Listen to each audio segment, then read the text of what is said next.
வணக்கம். எங்கள் ஊர் பசங்க கிரிக்கெட் விளாட்றாங்க. நான் விளாண்ட இடத்துல ஓகேவா. ஓகே, இப்போ அவங்கள்ட்ட போயிட்டு சில கொஸ்டின்ஸ் கேட்க போகிறேன். என்ன மாதிரி அப்படின்னா ரயில்வே, எஸ்எஸ்சி, டிஎன்பிஎஸ்சி அந்த மாதிரி எக்ஸாமுக்கு யூஸ் ஆகிற மாதிரி கொஸ்டின்ஸ். உங்களுக்கு எதுவும் கொஸ்டின் தெரிஞ்சு அப்படின்னா கமெண்ட்டில் சொல்லுங்கள். ஆனால் எனக்கு ரொம்ப டீட்டெயிலெலாம் தெரியாது. இன்றைக்கி வந்து ஜஸ்ட்டு உங்களுக்கு யார் பிடிக்கும், நம்ம இந்தியன் பிளேயர்ஸில் யாரை பிடிக்கும் அப்படிங்கிறத கேட்க போகிறேன். அதில் ஆன்சர் எப்படி அதுங்கிறத பார்ப்போம், புரிந்து பார்ப்போம். சரிங்களா? Okay friends.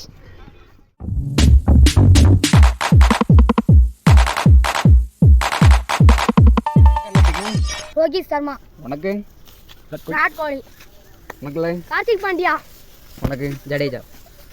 ராகுல். பும்ரா. அஸ்வின். குணால் பாண்டியா. எதுக்கு பிடிக்கும் சொல்லிட்டு போனேன். Kunal Pandya left fin. சரி, ஓகே. எனக்கு வந்து அதான் கிரிக்கெட் பாண்டியா பிடிக்கும். வந்து ஆல்ரவுண்டரு. ஸோ அதனால் அவரோட பிள்ளைங்களாம் பயங்கரமாக இருக்கும். சரி, அவ்வளோதான். MS Dhoni. Hi friends, subscribe பண்ணுங்க, ஷேர் பண்ணுங்க.